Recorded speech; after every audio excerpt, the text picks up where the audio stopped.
Hey cousins, happy Tuesday. Today we are unpacking how America continues to lose the plot. Karmelo Anthony, the 17-year-old student charged with stabbing Austin Metcalf, he just walked away free after Judge Angela Tucker slashed his $1 million bond to $250,000. He has since raised nearly $500,000 as many are rallying to support him for controversial reasons. Let's just say that. We'll also be discussing those updates, as well as how Katy Perry and the all-female crew just blew through $7 million on a ghetto trip to space. Meanwhile, Bill Maher seems to have become a fan of Donald Jaquan Trump. Oh yes, after being an op of his for many years. So we will be discussing all of that and so much more. Y'all know the vibes. Be sure to like, share, comment, and subscribe. Send in your super chats. I am checking them. Welcome to Respectfully.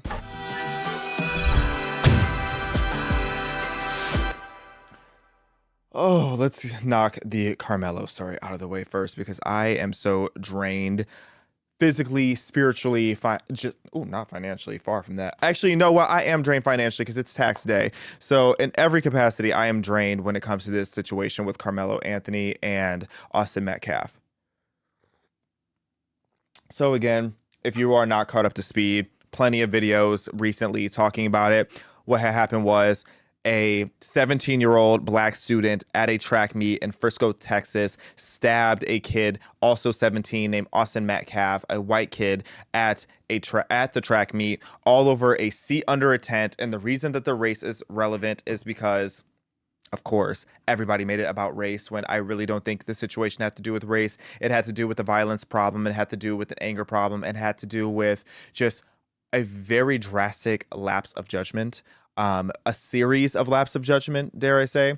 And now it's created this huge firestorm that's giving BLM, but a whole different premise this time around. So go ahead and watch the prior episodes to catch up on that. But here are the updates on that situation. So Karmelo is now walking free, essentially, for some time. So his bail was reduced, as I said, from $1 million down to $250,000 just the other day. Ever since April 2nd, he's been in Collin County Jail over in Texas.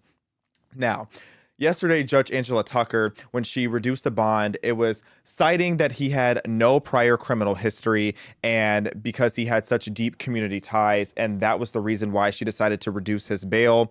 And there are some extra conditions being put on his release, such as he has to remain on house arrest, he has to wear this ankle monitor, he's not allowed to use social media, he cannot have any contact with the Metcalf family, and he has to do weekly check-ins with the court, and has to have parental supervision for any approved outings.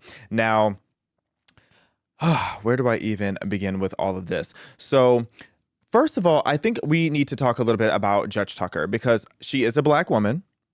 So with her being a black woman, a lot of people are now making this assumption that she's this DEI judge, and I'm seeing tweets calling her woke, and I'm seeing all these different narratives being just spun around this whole situation, but now they're attacking Judge Tucker. First of all, Judge Tucker is not woke. Do your research before you go and you slander people online. This is an elected Republican appointed by Governor Greg Abbott. She ran for re-election and just won back in 2024 as a Republican. She probably has a lot of values as the same people who are trying to call her a DEI judge. So again, and the reason why I try to give as much context to this whole situation as I do is because I understand why people are mad. I understand why people are mad at every single direction and angle that this conversation can be had, but I want us to be mad accurately. My biggest thing is we can disagree on perspective, but at the same time, let's try not to disagree about objective facts and objective truths. So as far as calling Angela woke, that really is not sitting well. And that's a narrative that needs to go away quickly if you want your argument to have any sort of credibility. Now, that being said, with the bond being reduced, Anthony was able to post bond quite easily, and he was released from jail just yesterday. I believe we have a clip of him leaving out of jail and him being hounded. We're up.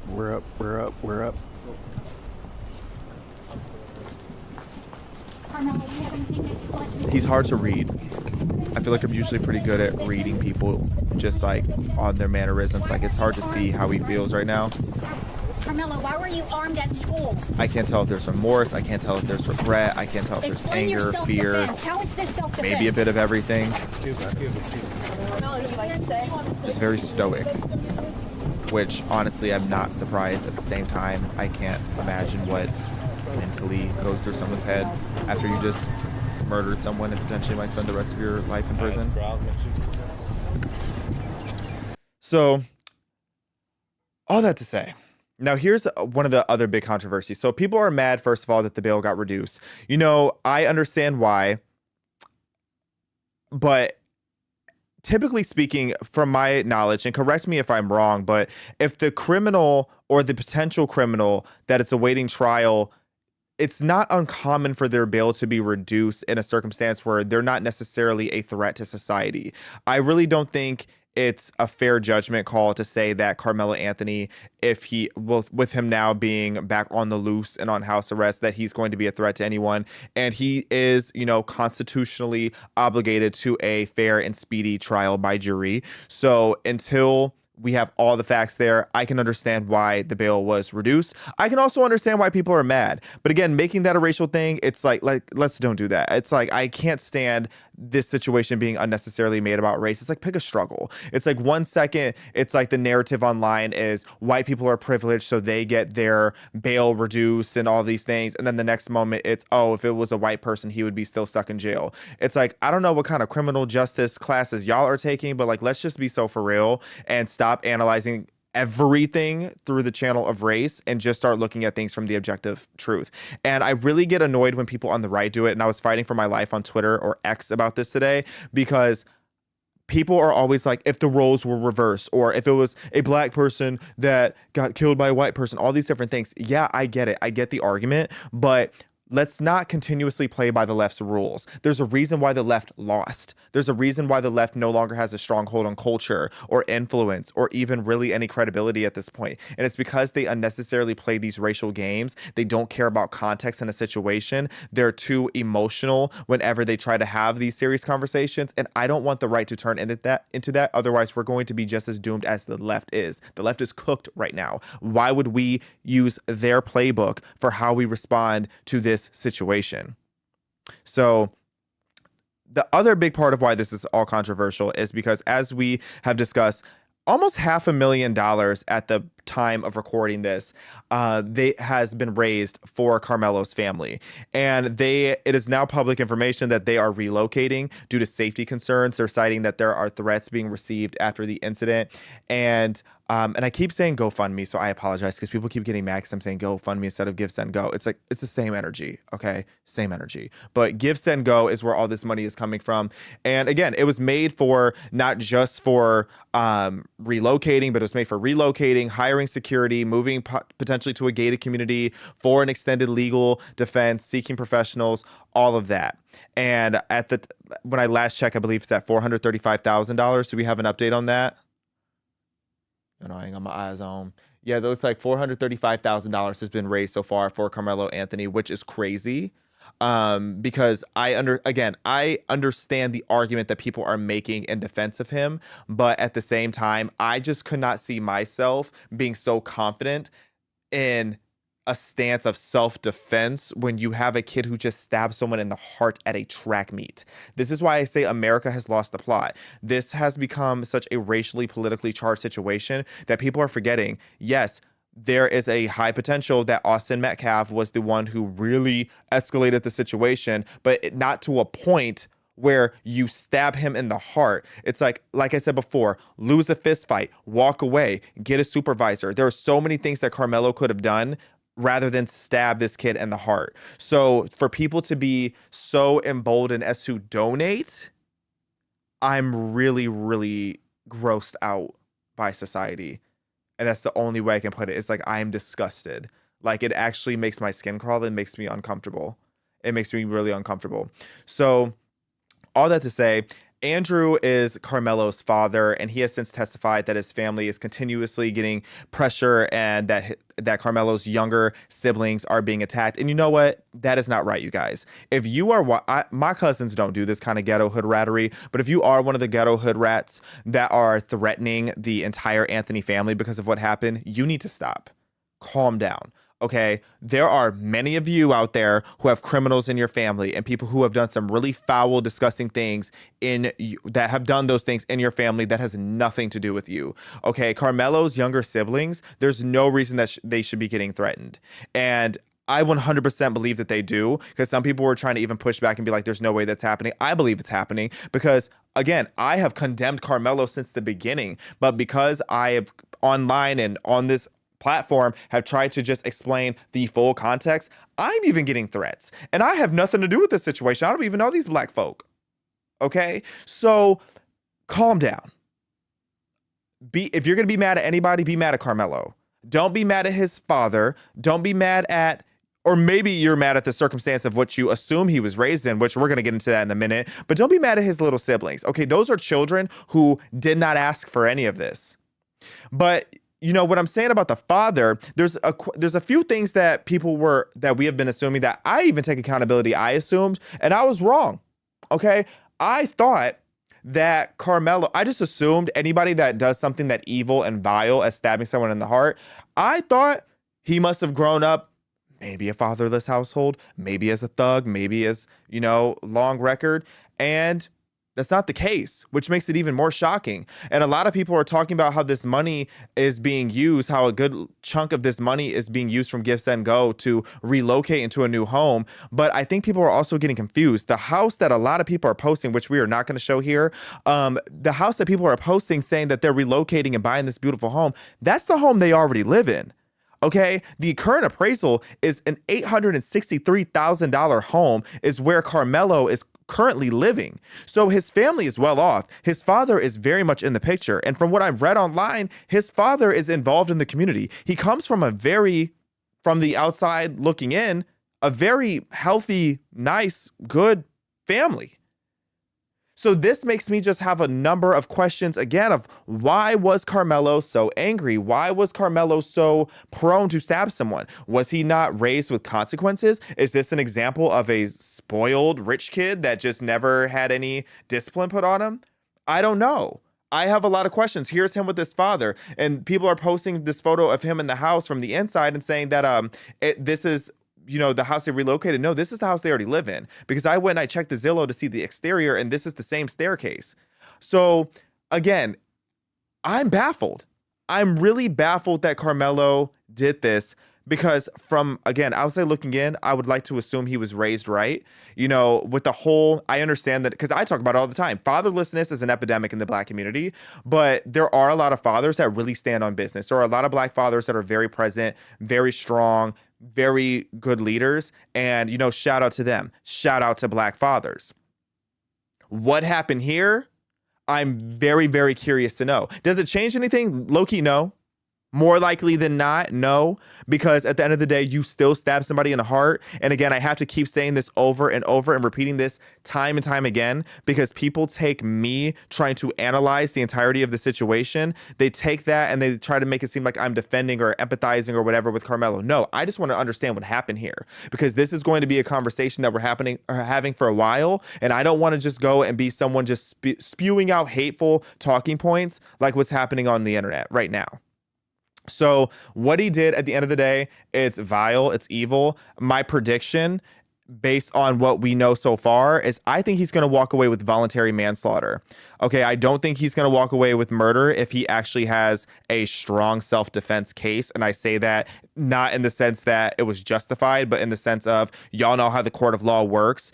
It can be some complete BS and you still get away with it if it sounds right in the court by the book. Like, I'm still not over the fact that O.J. Simpson walked away because the glove didn't fit. Please, all that blood in that man's car and he still walked away. So the court of law is kind of stupid. So that being said, if they are able to paint enough of a picture as Karmelo's defense is currently doing, saying that it was self-defense, then he might have a case. I don't think he'll walk away. I find it extremely unlikely that Karmelo will ultimately end up walking away free when this is all said and done. I predicting from what we have now, and I reserve the right to amend and change my mind, I think he's going to walk away with voluntary manslaughter. is what I'm thinking. And I do want to throw out there too, for what it's worth, prosecutors did question why the funds that $435 million or $435,000 that was raised for that initial $1 million bond, why it wasn't used for that. And, you know, Andrew Anthony and his defense both said that access to the funds are delayed and he does not yet have that money. So all the money that you're seeing on Give, Send, Go, it's not there yet. Like, they don't have that yet. So anything you see him buying or paying for now, that's not from that money just yet. So this narrative of people being like, oh, he got this GoFundMe or he got this Give, Send, Go money and he ran and bought a house, that didn't happen. At least not yet. That's not what's happening here. And I understand why people have trauma because of a la BLM, buy large mansions, how they took all those donations and all that money and went and bought mansions, and people are like, oh, it's deja vu. That's the easy way to take this. Okay, if you guys want to have a reductive conversation that's low vibrational and doesn't actually analyze the facts, this ain't the section of the episode for you, because the rest of the episode isn't going to be as heavy as this, yeah, but let's be so for real. Let's not compare this to BLM, buy large mansions just yet. Okay, let's walk with me here. Let's take our time as we analyze this situation and as things develop. And I'm going to keep you guys posted because, again, I'm tired. I have spoken to probably 10 prominent Black conservatives that a lot of you guys know that are very popular. I've talked to a lot who are active in the movement, behind the scenes, work in the White House, all these different people. And every single Black conservative is really drained by this situation for reasons I explained in last week's episode. And thank you guys for all the feedback on that episode, Confessions of a Black Conservative. I took a lot of pride in that episode because it wasn't easy to do. And, you know, a lot of the anger that is happening online towards all of Black youth, it's out of control and it's very bizarre. And I know that's obviously the fringe woke right that's doing that, but I don't want to see them become so loud and go so unchecked that all of the Black conservatives that are moving over to the right, or all the Black people who are moving over to the right because we swore there's no racism over here, I don't want them to see what's happening on X right now and be like, okay, maybe we should go back to the left. And I'm not saying the left is perfect either, because don't think that I don't see some of the disgusting thing that people on the left are saying too, because I got called out today saying that I haven't condemned it enough. I just assume sometimes at this point, and maybe that's my fault, I assume that if you follow me and you watch me and we are cousins at this point and you know my voice and you know my stance, then you know that when I'm seeing the Black people who are saying that a white kid got what he deserved and saying that this is justified and that no matter what, they're on Karmelo's side, I just assume at this point, since I'm always been getting called a coon and Uncle Tom, you guys know how against that I am. I feel like some things should go unspoken since we know each other at this point. But some of you are new to me, so maybe I shouldn't assume that. Maybe I shouldn't assume, but for those of you who regularly watch me, you know my heart, you know my integrity, and you know me. We know each other. So I really don't even feel like I need to go that route, but just so it's on the record, yes, I obviously condemn anyone that is standing with Karmelo for the sole purpose of him being Black. That is tribalistic, that is ghetto, that is exactly the mindset that has put the Black community in the state that we are in today, because the Black community is in a state of emergency. The Black community is in a state of emergency when it comes to culture, when it comes to crime, when it comes to stats, and when it comes to being delusional about our own problems. And we can't keep going around blaming white people for everything. Okay? So I got one side of the aisle trying to call me a coon and Uncle Tom and a sellout and anti-Black, and they got the other side calling me a Black supremacist because I simply stated the details of what's going on. You can't win. You can't pick a struggle. So you know what? I choose the truth. Moving along to our Goofy of the day.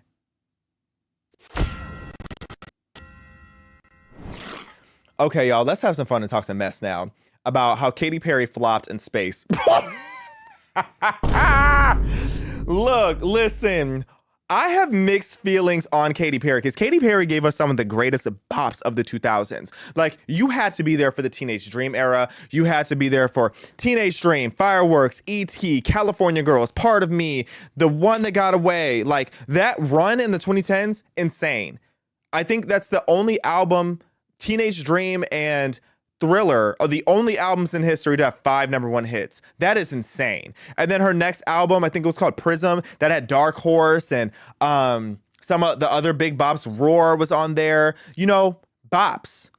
Katy was eating us up in the early 2010s. Then she went woke. She shaved off her head, started looking like Ellen DeGeneres, started looking like a liberal lesbian, and that was when her career tanked, because then all of a sudden she went from making fun bops that we could turn up to and have a little mimosa to, or I was a kid back then, so what was I drinking, child? Sunny D? I don't know. What was I drinking as a kid?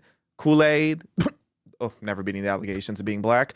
So, Mr. Rodriguez, you know you fatty for that. But Katy Perry, the reason many reasons, because she's so cringe woke. I actually can admire certain woke celebrities because I know how to turn the filter off. Not everything has to be overly political. Some people are really woke, but I find them amusing. Katy Perry is insufferable when she's woke.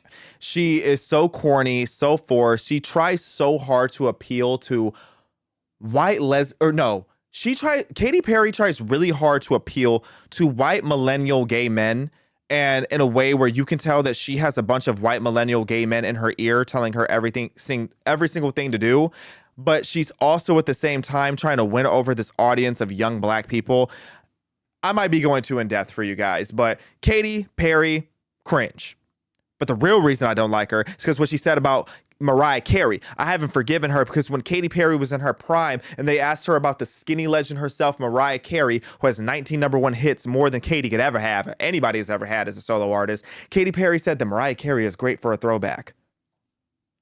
Well, here Mariah Carey is with a career 20 years longer than you, and she is still relevant and popping. Katy Perry can't keep her album on the charts to save her life.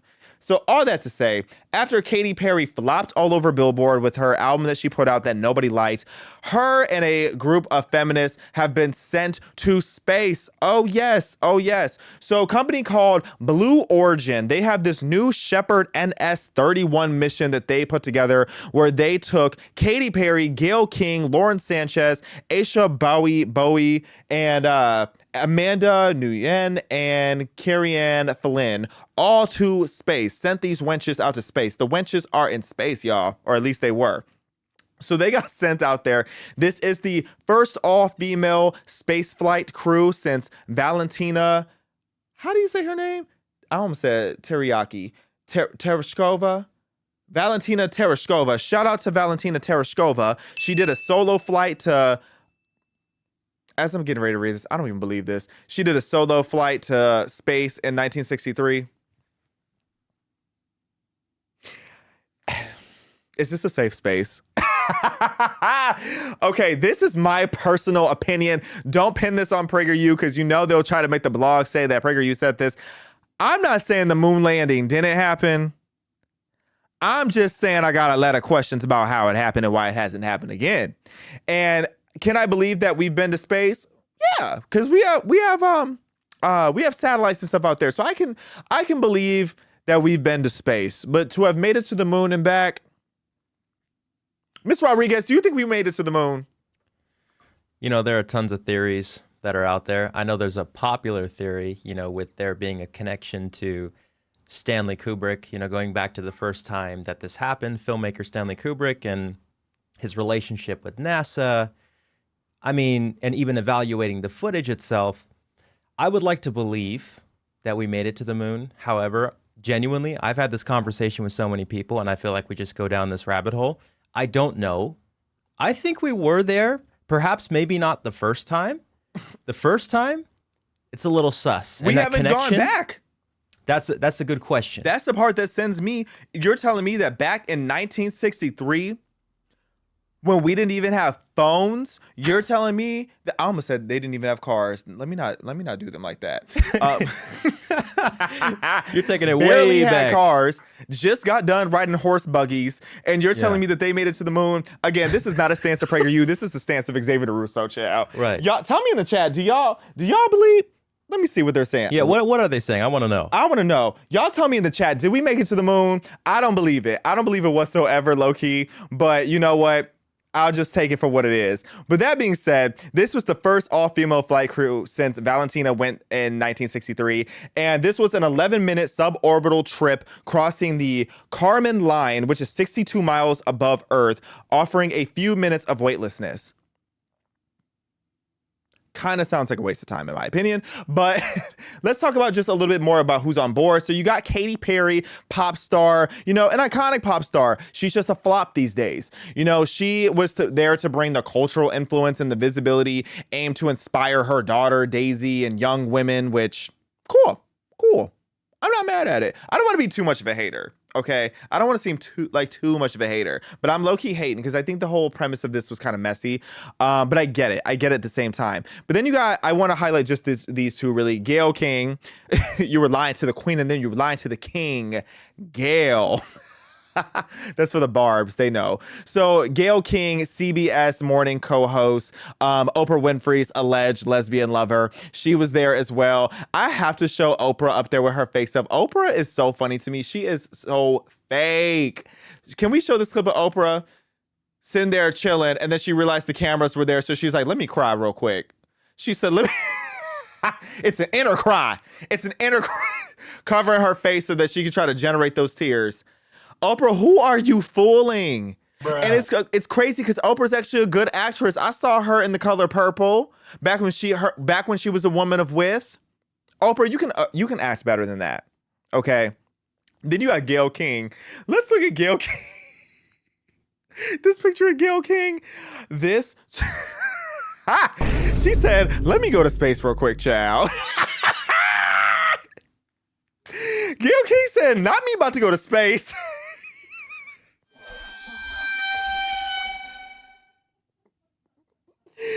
Gayle King said, "I know I'm not taking my black self up here." Oh, I'm crying. I just know Gayle King was cutting up. Oh my gosh. She was more nervous than Oprah because Oprah probably has another sneaky link on lock. But, you know, Gayle King, I don't know why they're still pretending. We know y'all are secret lesbian lovers, and that's okay. We embrace that. We accept that. But, you know, all these wenches, they went out to space, and this was framed as this feminist statement to show that women belong in space. Women are already in spaces. Women will be all up in your business like NASA. They will be all up in your personal space like NASA. So at this point, I guess, what are we achieving? Saying that it's all women? Cool. I guess it's just one of those extra, you know, pick me first ever to do it. So good for you. Do we have a video of this launch? I want to see the launch. 5, 4. It's just so unserious to me. 2, 1, ignition. Shout out to fossil fuels. We love fossil fuels around here. Liftoff. New Shepard has cleared the tower.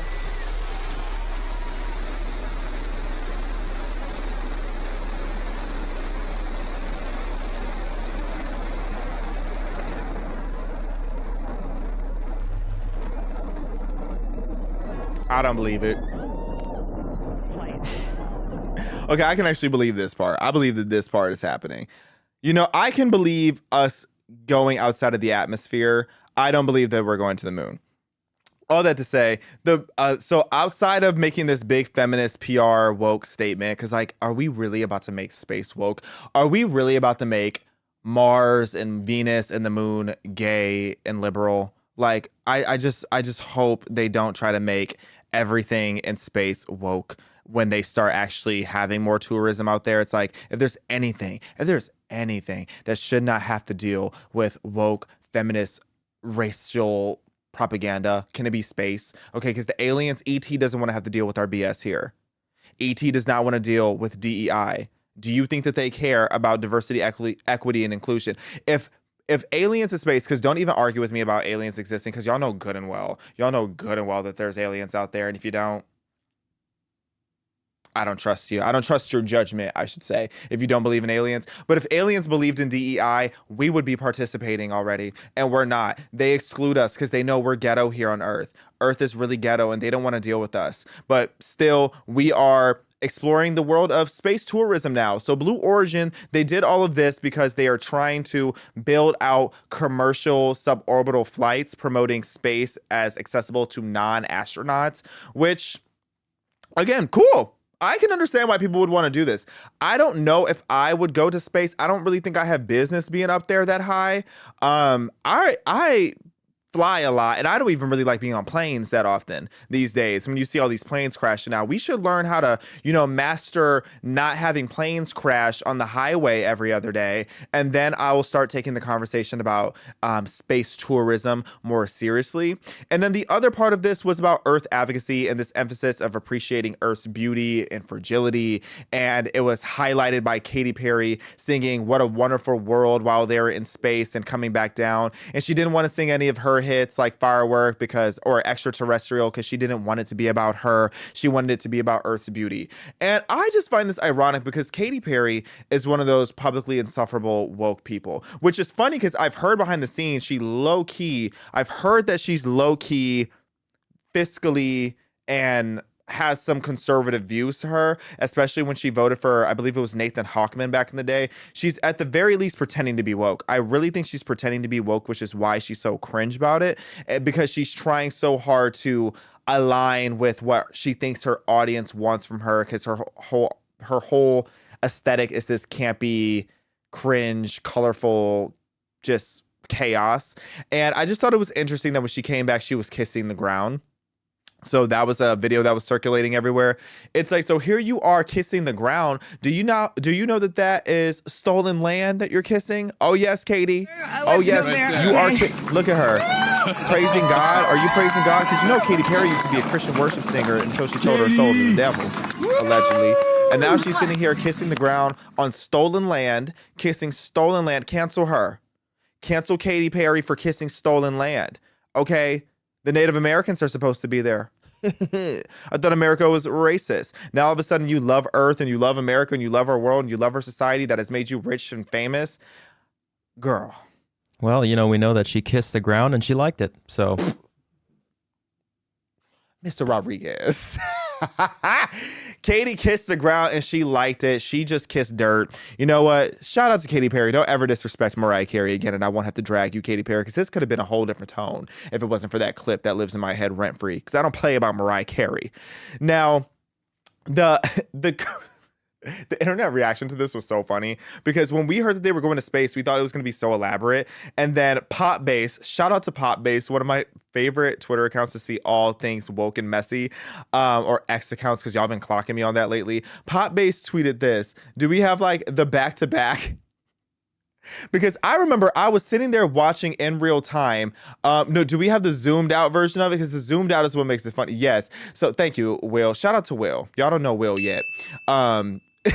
So I just thought it was so funny because I was sitting there because I was like, as much as I roast all these women, I really was concerned. I really wanted to make sure they got home safely because I'm traumatized from learning about the Challenger, even though I was born decades after the Challenger situation happens. Like, I literally still have flight recorders looking very carefully, or flight something looking very carefully at the situation. Obviously a major malfunction. I still have that quote like stuck in my head from when the Challenger exploded in like the 60s after learning about it. So I really did not want that to happen because I would have been sick if something bad or tragic would have happened. So I'm sitting there watching my phone. I see Pop Base says, okay, they're in space. And I'm like, okay, I'm going to set an alarm for an hour and then I'm going to be able to see what happened and that they made it back safely. By the time I refreshed, this was my feed. 7 minutes later, there's a new tweet letting us know that they made it back. So I'm like, okay, so y'all really just went to space for 11 minutes.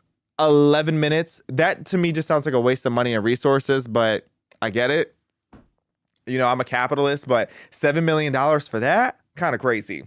But then Katy got dragged by Wendy's.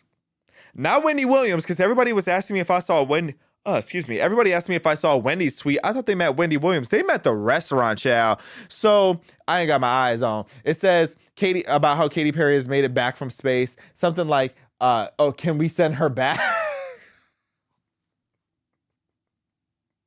How much of a flop does your career have to be for Wendy's, the fast food chain, to pause from flipping burgers to come whack you real quick on X? Can we send her back is crazy. Not y'all deporting her from Earth. What did Katy Perry do to get deported from Earth? I know her album was bad, but it wasn't that bad. But then I realized why Wendy's whacked her and why people were roasting her so bad. It's not just because her career is in the trenches and the Kaya Asylum. It's because people are still mad at her that she worked with Dr. Luke. Now, if you guys have forgot, oh wait, before I even get there, how we really know it's about that is because Kesha, the whole situation with Dr. Luke, Kesha posted this after Wendy's whacked her. This was petty. This was a masterclass in petty. I have to say that. Kesha went and got some Wendy's and did some free promo for Wendy's after Wendy's whacked Katy Perry for the one time. And it's all because of the whole situation where a lot of people are still mad at Katy Perry because she worked with Dr. Luke on her last album after Dr. Luke allegedly sexually assaulted and raped Kesha, and Kesha tried to tie Katy Perry into the lawsuit, and Katy Perry was like, none of that actually happened to me, none of it actually happened to you, and stood by Dr. Luke. And I actually do stand with Dr. Luke. That's another one of those situations where I was actually reading some of the court documents on it. Kesha, I don't believe her at all. I think Kesha was in a contract that she didn't want. It was in the height of the Me Too movement. She wanted to get her bag. She didn't like Dr. Luke personally, and she wanted to get away from him and from the contract. You know, these Hollywood contracts are very predatory, I will say that, but to go and say that this man violated you, I don't believe it. I don't believe for one second that Dr. Luke actually was guilty of the things that Kesha accused him of, so much so that even Katy Perry, as woke as she is, she didn't stand behind Kesha. And as woke again as I think Katy Perry is, I will say for the most part, later in her, like these days in her career, you could call her a girl's girl. So I don't believe it for a second. So Katy Perry, although you are the goofy of the day, because I think this whole situation was goofy, I will say I think that people are being unfair with some of their harsh criticism and hatred towards you. They shouldn't hate you because your album flopped. They shouldn't hate you because you worked with Dr. Luke. They should only slightly dislike you because you're really cringe and annoying and because you disrespected Mariah Carey. And that's all I have to say about that. Moving on along. So I'm going to talk about briefly Bill Maher. So Bill Maher, you guys know him. Actually, do you all know him? Do we know Bill Maher here, right? So I'm going to talk about Bill Maher. For my Gen Z audience, if you don't know who Bill Maher is, he is a liberal centrist comedian and the host of HBO's Real Time with Bill Maher. He is a media legend. I don't know why I'm playing in this man's face right now. I'm just being shady because he was coming after my president. And, you know, I don't play about Donald Jaquan Trump, but that's a personal thing. That's not on behalf of PragerU because we are a 501c3 nonprofit and we do not endorse political candidates or elections here at PragerU. But Xavier can say what I want. Just so it's clear, shout out to PragerU. Make a tax-deductible donation to PragerU today if you want to keep these videos free, okay? Now, what I have to say about this is it's funny because Bill Maher and President Donald Jaquan Trump have a long ongoing feud. It started way back in 2013 before Trump was even running for president because Bill Maher was mocking Trump because he was demanding to see Barack Obama's birth certificate, which I will say as a black man, it was very disheartening when I learned the truth about Obama's birth certificate. That's a deep dive we're not going to do today, but do a deep dive on all the things that are suspicious about Barack Obama's birth certificate. But when Donald Trump made jokes about that, Bill Maher was very angry with him, so much so that he went and joked that Trump's father was an orangutan, to the point where Trump sued Bill Maher for $5 million. He ended up dropping the lawsuit 8 weeks later. I think it was kind of just to, have Bill Maher a little nervous. But Trump, I love how petty he is to sue for $5 million for calling your dad an orangutan. He goes, I love my father. How dare you? Standing on business since day one. So 2015 to 2024, we've seen constant criticism from Bill Maher attacking President Donald Jaquan Trump quite relentlessly on his show, calling him Satan, calling him Putin puppet, calling him, swastika people. I don't think I can actually say the term of what he calls him quite often on his show because his show won't get banned because he's left-leaning and he can call people that other N-word. I don't want to say it on here because y'all, YouTube will come for me. But after all this feud, all this tension, Bill Maher and President Trump actually met. And the reason why I found it so interesting is just to see Bill Maher's reaction, but also how he feels the need to present this information. So I chopped the video up a little bit. It's like a 13-minute segment where he talks about it all if you guys want to go watch it. But here's the gist of the point I'm making, because it was an overall positive experience. Collect and print out this list of almost 60 different insulting epithets that the president has said about me. Things like stupid, dummy, lowlife dummy, sleazebag, sick, sad, stone cold crazy. Really a dumb guy, fired like a dog, his show is dead. is 60. I brought this to the White House because I wanted him to sign it, which he did. He's a good sport. With good humor. And I know as I say that, millions of liberal sphincters just tightened. Oh my God, Bill, are you going to say something nice about him? What I'm going to do is report exactly what happened. You decide what you think about it. And if that's not enough pure Trump hate for you, I don't give a I never felt Pause I had real to quick. walk on eggshells around. I thought it was really interesting and I actually really respected Bill Maher after this because he really stood on business. He was like, you know what? I'm not about to sit here and just blatantly attack Trump because that's been what's popular for all this time. He's giving his objective opinion. And, you know, throughout the rest of the video, you will see, or like if you watch the full thing, because I cropped a lot of it out, you see how he gave Trump his flowers in some ways, he criticized him in other ways, and had a fair and objective conversation. What more can you ask of the guy than to tell the truth? Okay, Bill Maher, I don't like a lot of his takes sometimes, but from what I know of him, I don't view him as a liar. I think he's decently integrous from what I know. So let's keep going. And honestly, I voted for Clinton and Obama, but I would never feel comfortable talking to them the way I was able to talk with Donald Trump. That's just how it went down. Make of it what you will. Pause again.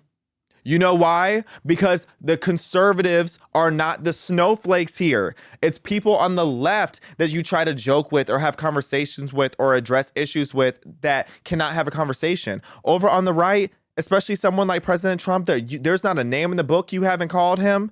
He doesn't care. If anything, he likes to hear your criticism. He thinks about it, and then he either dismisses it because he doesn't care or he stands on what he's meant, or he'll hear you out and be like, okay, that's a good point. That's fair. Okay, so on the right, not everybody, because like I said earlier, I was clocking the woke right and the fringe right, and I'll do it again. But overall, the right is definitely the side that more than the other will actually hear you out and have tolerance. The party of peace and tolerance is not peaceful nor tolerant.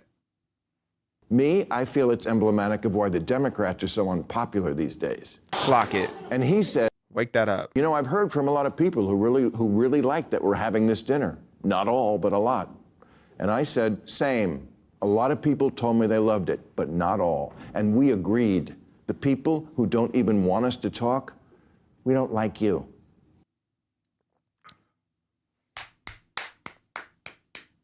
I love that.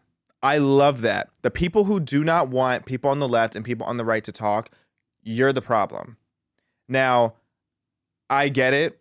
There's a lot of tension. Our political climate is very tense these days, but I just miss the days and I long for the days to return where we are able to have a calm, civilized conversation and disagree and keep it cute and keep it respectful.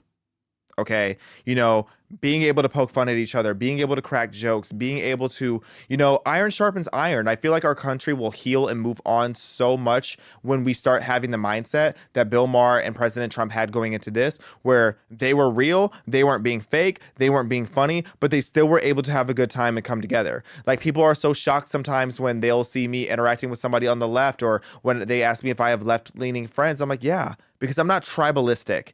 Okay, we don't need to be tribalistic anymore. That era is over. I really hope that the 2024 election really was a pivotal turning point of our country being able to be calm and civilized and able to have discourse again. This video from Bill Maher, this healed me. It really healed me.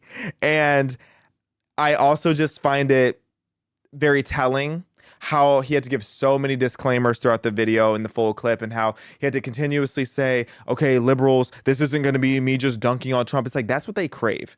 Okay. And I'm not saying that the right doesn't do the same thing at times, but this craving of constantly attacking each other and throwing spears at each other, this is why our country, from the outside looking in, looks like we only use half of our brains. Okay, because you go over in Asia and you see how efficient they are, how unified they are in some of these nations, how clean they are, how much more advanced they are. It's because they're using their full brain and they're having real conversations a lot of the time. They're being able to agree to disagree. Not all the Asian countries, but some of them are. Over here, it's ghetto. Over here, it's entire families are torn apart because we can't agree on the most simple things. It's out of control.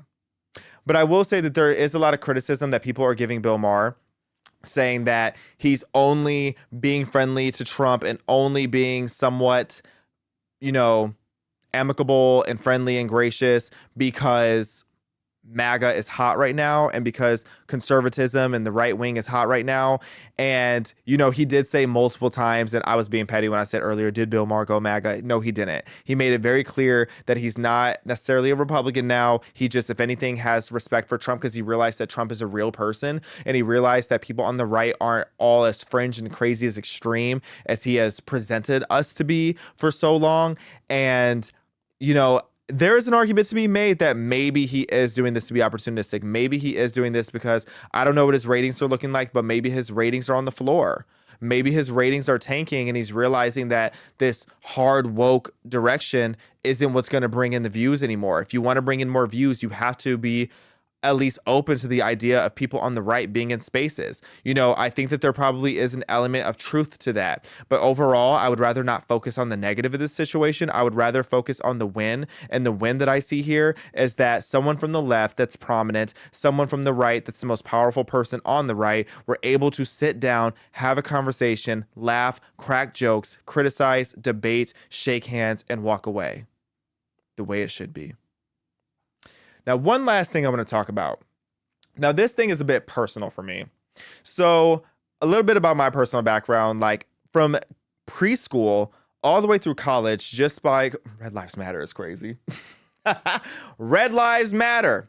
Red Lives Matter. First of all, the Indians. Shout out to the Native Americans. So from preschool all the way through college, I always had the school colors of orange and blue, and I was always a different type of Native American. I think I started as a little warrior, and then I was a Comanche, and then I was an Apache, and then I was a warrior, and then I was an Indian, and then I was fighting Illini when I went to University of Illinois. I have a couple throwbacks for y'all. My high school was called Pontiac Indians. Can we pull up that logo real quick?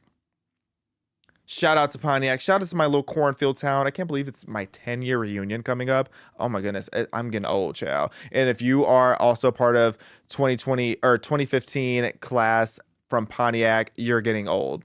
You're getting old. And I hate to break it to you, but I know your back hurts because mine does too. So like I said, orange and blue, Pontiac Indians, and I have a couple throwbacks of me just so you'll see little young Xavier, high school me. Yes, orange and blue. You can't see it all here, but like everything in our school was celebrating Native American culture, Native American tribes, the Pontiac, I believe Pontiac was a head chief or Chief Pontiac, everything like that. Also, I think I was a chief at one point. I think also I had a mascot of being a chief, different type of Native American. Shout out to my friend Sam, one homecoming together, orange and blue, Pontiac. Like I love my roots. I love where I come from. I love all the memories we have of doing our little chants where we would do the scalping motion, which I know there were definitely some left-leaning teachers who always thought that was very concerning. At our football games, we would sit there and do the tomahawk chop as if we were beheading or scalping our competitors. But you know what? It brought unity together. It brings great memories. I'm smiling just looking at those old photos and that old logo. And then I went to the University of Illinois, where my school used to be fighting Illini. Well, they are still fighting Illini. Chief Illini Weck was the big prominent logo, and then eventually it just became this reductive letter I. Now, why are we talking about this personal matter today? It's because in Illinois, there's this new bill, it's HB 1237 that's coming forward, where they are now wanting to ban all Native American mascots in Illinois for grades K through 12. And I remember how this affected me growing up, because this is not a new debate by any means. It's really hitting home for me right now, because I remember how irritated I was in high school, where we used to have different Native American chiefs and logos and everything all over our school, all over our town, all over our fields. Like, it was just a thing. Like, we had Native Americans all over because we were giving tribute to them. Pontiac is named after a Native American chief, and my hometown was on Native American lands, indigenous people land. So this was a way to celebrate them and show respect to them. And instead of being viewed in that way, there were people mostly white people, to be honest, white people who were pushing forward with not wanting to have Native Americans be the logo anymore. And they were trying to, and it was particularly white woke people who were saying that it was offensive to the Native Americans. And what it first started as is we weren't allowed to just have general Native Americans anymore. We had to cover up every single mural, every single logo, every single thing that had Native American on it, besides the one that I showed you in that picture earlier from my hometown. Every single one ended up being banned. And it was a compromise. We accepted it. We'll just keep this one logo and that's going to be it. Then when Illinois, I remember when they went to that big letter I, it's like they just didn't even try. They didn't even try to come up with the logo that was cool. They just went straight for the letter I. And I'm really irritated with this ban. It has now passed the House on April 10th with a 71-40 vote. And what this bill will specifically prohibit is the use of Native American names like Redskins, Braves, Chiefs, chieftains, tribe, or Indians. And the imagery such as feathered headdresses or traditional Native American weapons, especially with feathers, those are all going to be banned. And this is baffling to me. Like, absolutely so baffling. So the schools now would have until July 1st of 2026 to have new mascots, and then they are able to still use uniform and materials until September 1st, 2030 with a transition plan. The few exemptions of this are schools are, if they can use they can use a federally recognized tribe's name and imagery with written permission. And the permission has to be renewed every 5 years, which again, weird, bizarre, unnecessary bureaucracy. And this is aiming to eliminate harmful stereotypes, and it's to promote respect for Native American communities. And it is supposed to address the cultural sensitivity and school environment. And the current status of it now is that it still awaits Illinois Senate approval. And all this to say, this cannot happen. Okay, there are very few things that bring kids joy these days. There are very few things that really tie people to their hometowns anymore. Me being someone that's living in this big, crazy world of Los Angeles, I have a lot of nostalgia from my hometown, as I know many of my peers and my old colleagues and alumni had. Now, when I look back and I hear that they're wanting to get rid of Native Americans and all reference to it, it's like, do you not understand how you're destroying so much tradition? Because having these tribal native traditions and mascots and everything, the purpose of that was to really foster a sense of local identity. It is to make sure the memory stays alive of these various groups and these various tribes and these various leaders. It's not to mock them. It's not to make fun of them. It's not to degrade them. It is to put them on a pedestal, if anything. It is to respect them. Like, we really took pride in all things that had to do with Indians. Like, it was such a part of a culture. And for the record, I am about 25% Native American. Oh yes, I'm not only just Chinese, because I'm 2% Chinese. I am also a quarter Native American. I don't know which tribe, because that's a whole long story within itself. But because like my grandfather disowned the tribe, it's a whole thing. But outside of that, even if I wasn't Native American, I still stand on the principle of this is insane. Okay. The courage and the strength that came with talking about the tribes, the chance that we had, all the history and the legacy that's there. I'm really repulsed. I'm really repulsed that they're trying to get rid of all of this in the state of Illinois.